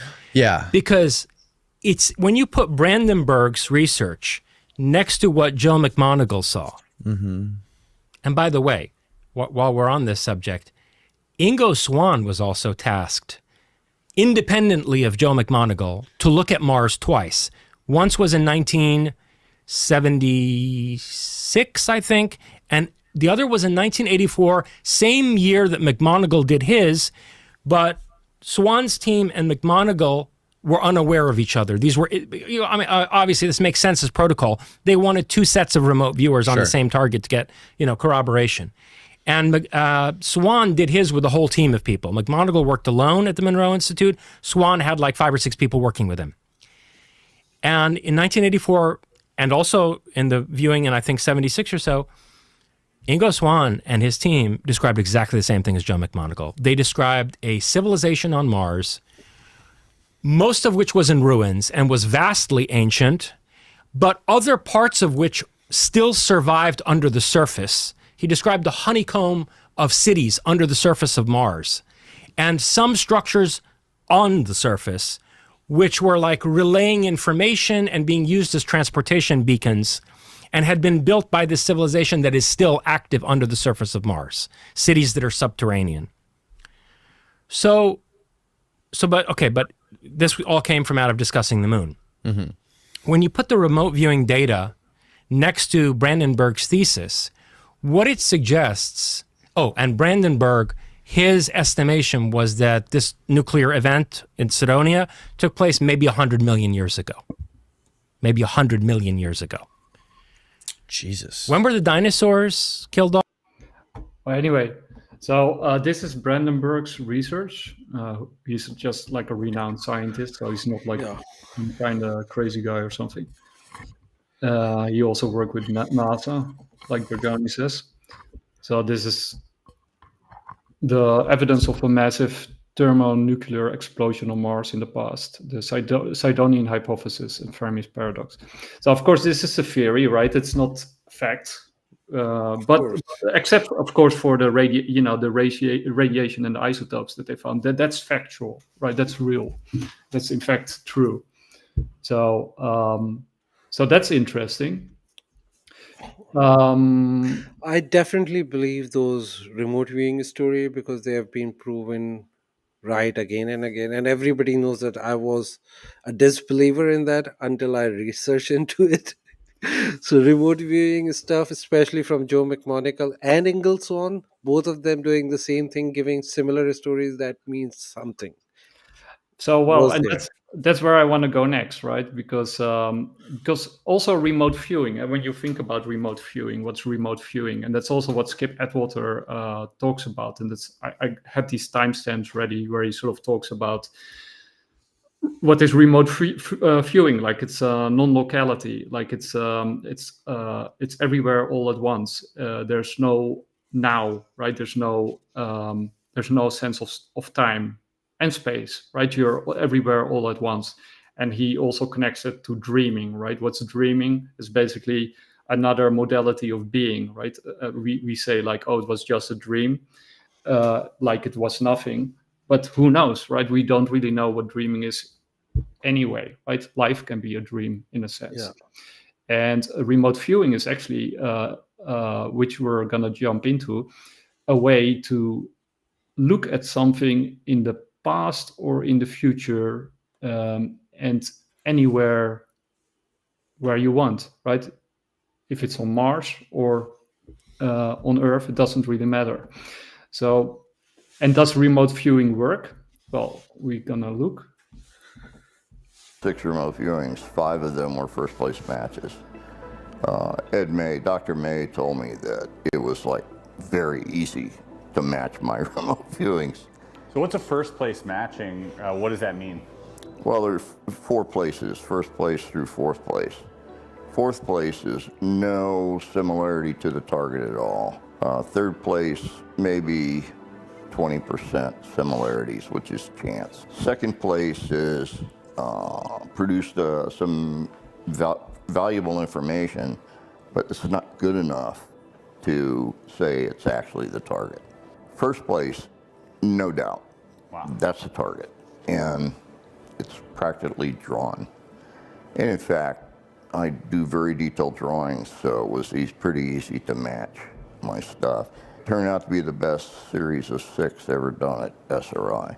So when I got back, my desk was empty, and the general sent me out to join the crowd at Fort Meade. Could you possibly give me like an example of an early test that you've done that really, like you said in your own words, knocked your socks off? How about if I show you? Okay, this is Angela Ford, and this is her entire drawing, and there's stuff that looks like that. There's some hills in the back and water in the front here and so on. And what the target was, randomly selected, was this. My goodness. The other interesting piece, which was new research, is, do you know the term synesthesia? Hearing color and so on and so forth, and all the variations of that. Yeah, exactly correct. And every single one of our top remote viewers are synesthetes. One of the things I got recruited for at SRI International is so they could continue to use me for collection and white rat me in the lab, hit me with things that they were studying, that sort of thing. Okay, let me show you something from Joe. This one. Okay, what you have here, this was in the lucid dreaming study, Stanford University. And we told Joe that if you get lucid, get out of your body, go to the room next door, where we have an envelope on the wall, open the envelope and study the photograph that's in that envelope, come back, wiggle your eyes, we'll wake you up and you tell us what you saw. So this is the only thing that he drew. And he says, key mountain, barn or large cabin, shadow mountains, trees and road. He also said path, American Rockies, or maybe the Alps. I think it is in fact the American Rockies. He said, I could not find the effing envelope. I searched all over that lab. He said, but I knew I was dreaming. So, clicked my heels together and said, I want to go to the place where the photographer stood when he took the picture that's in the envelope I can't find. Because what was in the envelope was this. Yeah, that's the right response. I could not draw it that well looking at the damn thing. That is even like almost to scale. What percentage of studies bear fruit that are this ripe? Like, what percentage of those studies, with Joe specifically, let's say? 20%. Like that, like that accuracy. And he painted it from a dream, right? So it was a lucid dream. So they put the envelope in a specific... It's way more than just like remote viewing, because also I think it was Joe McMonagle. He had out of body experiences before. I think somebody poisoned him and he almost died. So he have a very different kind of a past other than other remote viewers. And then you can sort of ask, okay, this is interesting. I mean, I found it pretty mind blowing. This is a really good documentary. Go watch it. It's on Area 52. But then, what about the secret services, right? How much did they use this research or this Project Stargate? And I want to play this clip to sort of give you before that, I think he was doing a lot of OBE, out of body experiences, and then generals or CIA, whoever was working with him, told him not to do that, just focus on remote viewing. But he was also an expert on out of body experiences, and I think this lucid dreaming is a part of it. So he remote viewed during lucid dreaming, which is OBE. Yeah, and if it works, right? If this is real, and it kind of looks like it, then that sort of is a demonstration of what we've been talking about. That there's not really a space and time, that it's all now. So the people who brought stuff to us were absolutely, thoroughly agreed with what we were doing. Here are the 19 agencies. That's the Army. There's the CIA, the Drug Enforcement Agency, there's the DIA, FBI, and so on, right? And the numbers on top of these bar graphs are the number of times independent chimes with different new missions that each of these places came back with new missions. And the whole-time record here is 172 separate missions. A joint task force, after the Cold War was over, was set up here in the San Francisco Bay Area called Alameda. Their mission was to interdict contraband drugs coming in by the sea. So they would task us and the people at Fort Meade saying, okay, hey, 2 weeks from today, precognition, where can we board this boat in U.S. territorial waters? They came back 172 separate missions. They loved us. We were damn good at that job. And this was are these missions all declassified at this point, or? Almost none of them are. The original science is.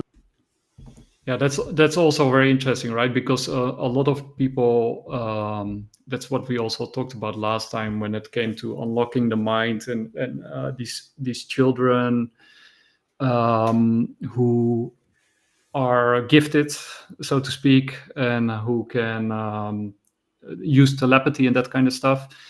That they that basically the criticism or the people, the debunkers, they say like there are no studies that prove that this stuff is real, right? So it must be fake. But if nothing is declassified, then basically all the studies that prove or might prove that this stuff is real. I don't even understand the claim. It is, look, it is out there. Like the people who were involved in those programs literally coming out and giving actual proofs. In fact, what's his name? Hal Puthoff was on Joe Rogan podcast explaining all those things. So any critics of this thing is stupid at this point because they don't make any sense. A lot of that work, including the CIA documents, are declassified, and we know. That's how I changed my mind by reading the actual declassified stuff. I know a lot of that is classified, but whatever is out there is enough to prove what they're saying is true. And they have worked in SRI. It's not like a secret location which cannot be verified. They were doing that. They were publishing a lot of the stuff from 70s. Nobody was taking care, like paying attention to that, but the information was out there. A lot of that is declassified, and it's enough to prove whatever they're saying. So that's why I just have so much resentment for the scientists like Neil deGrasse Tyson and all those university professors, because they have created their own bubble, and anything which try to go outside of that, they just disregard it. Don't even consider it. That's why I don't trust those guys anymore. And I was a big fan of them until 2020. Yeah, and I totally agree. But I have to sort of hurry up. Yeah, okay. I still got some clips, so I want to stick with Joe McMonagle a little bit, and also let's stick with Mars for a little bit and the claims of Boris, and then we'll end up with Reza Jorjani and we and the Bitcoin time travel theory. So. Okay. That 1991 video game? Well, let's wait and see. First, let's see. I think I got the right one here. Oh wait, no, I got the wrong one. So first one, this. Yeah, I think I had like 30 clips open, so it's almost like a maze for me. Is that the ceiling is very high, walls very wide. That's a canyon, and that's the pyramid. Now, what's really interesting about this particular pyramid, you notice it's sitting on the side of the impact crater. And that's a real trick, because that means the pyramid had to be put there after the impact crater. Because if the impact crater hit after the pyramid was there, it would have destroyed the pyramid. Now there's one picture there. I got to tell you, it bothers me a lot, and the reason why it's an impact crater, and there's shadow lines around the impact crater. And I asked the guy at JPL, I said, how high do you think the walls are in that impact crater? And he said, probably around 2,500 to 3,000 feet. And I said, wow, you know, well, there's something on the edge of the impact crater couldn't be there then. Because if the impact had actually occurred after it, it would have blown it out of the box. The other interesting thing about this picture is you can measure the shadow of the crater, and based on the angle of the sun, you can estimate the size of the crater wall as being 3,000 meters tall. That's a 20,000 meter tall pyramid. Pretty big, huh? The shadow around the impact crater is very small. So they've obviously done some analysis of the pictures. The shadow on this thing on the edge is 2.5 inches. It runs off the negative. So I said, so how tall is that? And he looked at me and went, that's really tall. And I said, okay, what is it? And he said, I don't know. Yeah, right. But that's another temporal anomaly, right? The pyramid shouldn't be there. It is one of the strongest evidence that this was built by something. It cannot be a natural formation. But even if it's not a pyramid, let's just say, but whatever it is, nothing can survive that kind of meteor impact. So something was built there. Yeah.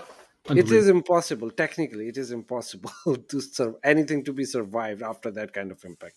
And nothing else is around there, because you can't have one lonely mountain which actually survived that kind of thing. It doesn't make sense. Yeah, and that area colloquially is known as the city of Mars, right? Because there's a lot of structures. Cydonia, the whole province is Cydonia. They have a lot of structures like that. But yeah, this is I think the strongest argument that it was built by something. We don't know what. So let's stick to Mars one more time, and then we'll move on. And that's this one. From place, very close. Move from the point you are now in this time to 34.6 degrees north, 213.09 east. Subject. The cluster of squares up and down, it's like you want to make them square anyway. They're almost flush with the ground, and it's like they're connected. Something very white or reflects light. Monitor. What's your position of observation as you look at this thing that reflects light? Subject. I'm amid oblique left angle. Sun is weird. Next to the last target, I said something about the sun looked funny. And he said, I'm not interested in the sun, I'm interested in the GPS location I just gave you. Well, I'm assuming this is all earthbound stuff, because that's the only place I've ever used GPSs. Monitor. Look back down at the ground now. And we're going to move just a little bit from this place, 34.57 degrees north, 212.22 east. Subject. It's like I can just perceive like a radiating pattern of some kind. Like it's like some really strange intersecting kind of roads that are dug into valleys, where the road is just a little below the edge. Monitor. Tell me about the shapes of these things. Subject. They're like real neat channels cut They're very deep. It's like a road went down. Monitor. And moving now to 15 degrees north, 198 degrees east. Take some time and get back deep. Subject. See the intersecting, whatever these are aqueduct type things, these rounded bottom carved channels like roadbeds. See pointed tops of something on the horizon. Even the horizon looks funny and weird. It's like different, misty. Like it's really far away, very vague. Monitor. Okay, another movement now to 80 degrees south, 64 degrees east. This is a general area. Pyramid's huge, but different this time. The reason these were different is because they were a cluster. These are like shelters from storms. Designed for sleeping, I specified hibernation, sleeping through savage storms. Subject. See pyramids.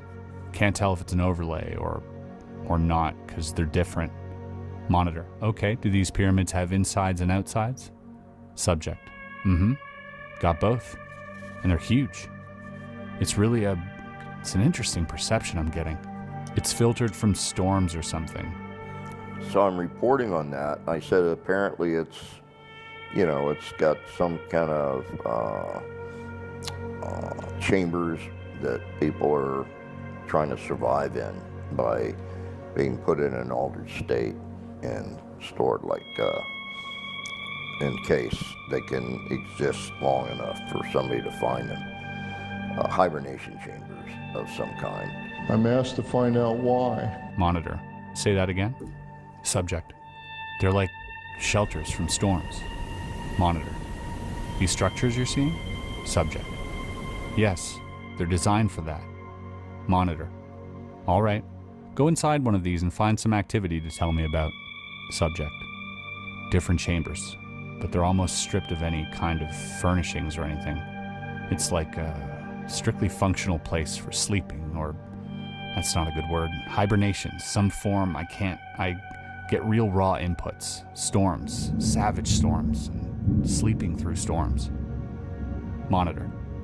Tell me about the ones who sleep through the storms. They're an ancient people trying to survive. It's past their time and age. They're waiting for the return of someone sent to find a new home. Subject. Very tall, again, very large people. But they're thin. They look thin because of their height. And they dress in like, oh hell, it's like a real light silk, but it's not flowing type of clothing. It's like cut to fit. Monitor. Move close to one of them and ask them to tell you about themselves.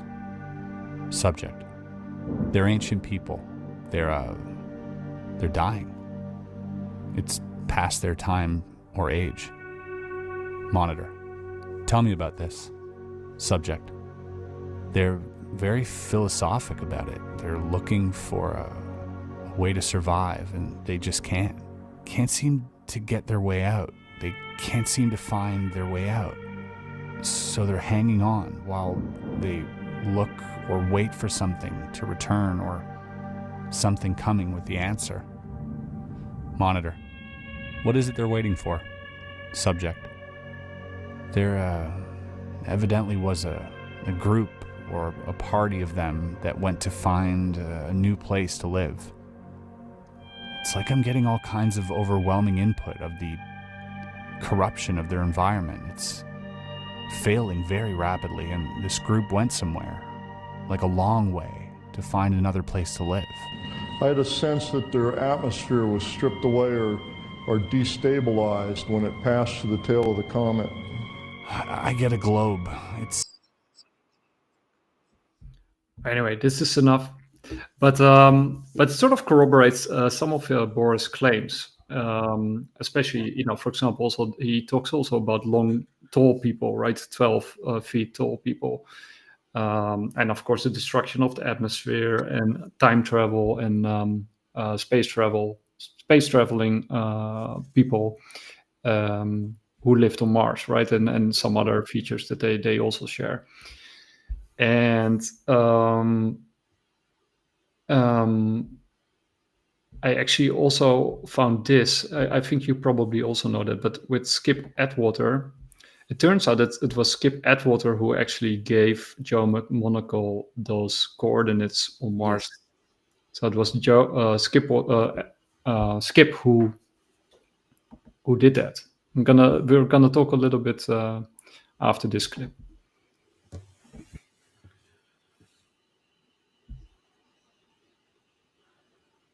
Right, I have to.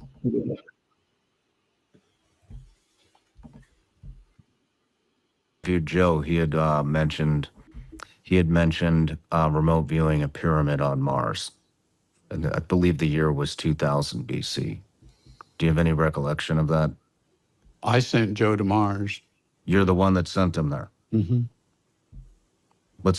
Can you just kind of relive that experience? Actually, let me start with a preliminary question. How did that pop up on anybody's radar? Why did you even give Joe a specific grid coordinate on Mars with a date? I don't remember. Right. I mean, I even have that on video and the whole thing on my computer, which I'll send you and you can listen to it. But I don't remember actually why I did that. You don't remember why somebody gave you a coordinate to have Joe McMonagle remote view Mars? I would rather say what I just said, and that is I don't remember why I did that. Okay. What did you think when Joe discovered the pyramid through his experience? Well, I tended to believe him about a couple of things. I had, during the thing, this might have had something to do with put off, because I asked some questions about it of put off. Anyway, the planet is a different size than ours. So you had to be careful about what he said. One time he looked at the sun and he said, "What's wrong with the sun?" I said, "Joe, we can't study that right now. We have to look at this coordinate here," and the coordinates on.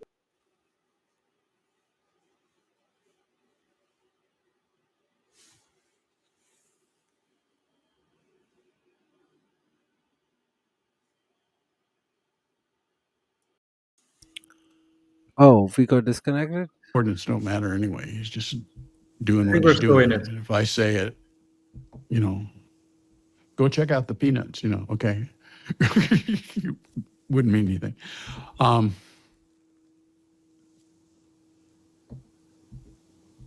then he came back down and I said, go over there and go over here. And then he said, Mars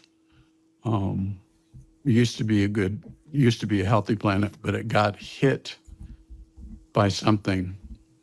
And I said, "Are you saying it was something exploded, something was destroyed?" He says it was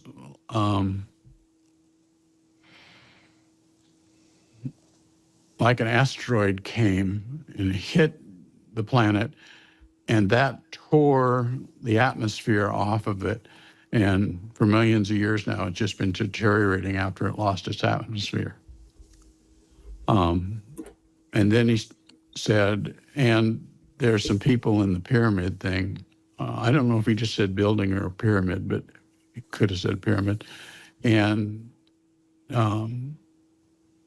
people hid in there knowing that the comet was coming.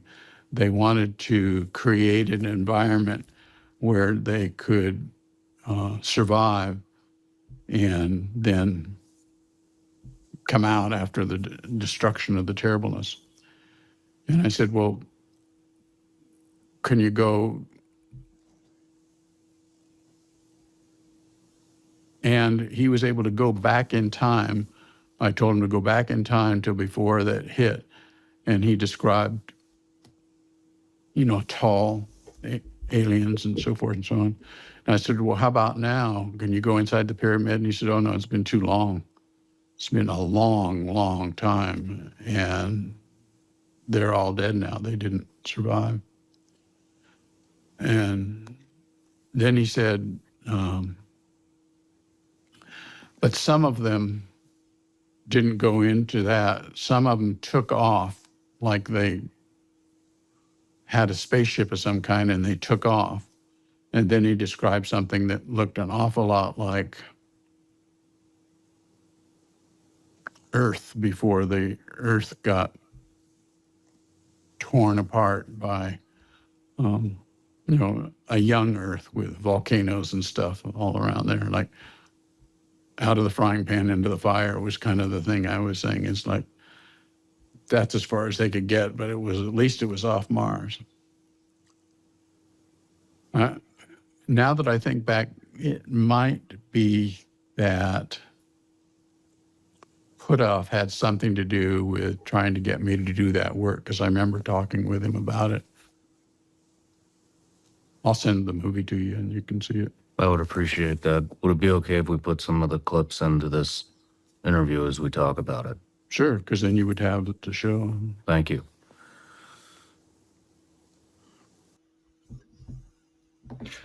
Yeah, and I think we have to make a part 2 because we have to end because I'm getting calls as well. Yeah, it was just too much. I have too many clips. Actually, I think It's an interesting topic. I think we should do a part 2 of that next week, whenever you're available. I think we should. Yeah, and then we'll try to figure some of the other, because there was a lot of recent stuff that I also wanted to tackle. Right, the new interview with Catherine Austin-Fitz. The new whistleblower that Jeremy Corbell and George Knapp interviewed, and there was a lot of other stuff that we haven't even talked about. And then there was the gaffe by Louis Elizondo, who said there was a UAP on the picture, and it turned out to just be a cornfield. So there was like a ton of other stuff. But let's say this was the preliminary episode 1 of time travel and time anomalies, and then we'll do part 2 next weekend. Yeah, I'm good with that, and let's do that. Yeah, because we are running out of time, and Douglas wants to do his show, and we want to thank everybody for joining us. If you have any questions or comments like Douglas, just throw them in the chat, and then we'll pull it up during the episode. And I hope you had a great time seeing some new stuff and having your mind blown. But do you have anything to add, Sid? No, I'm good. We'll talk everything next week, and I'm just getting so many calls from my home, so I need to check what's going on.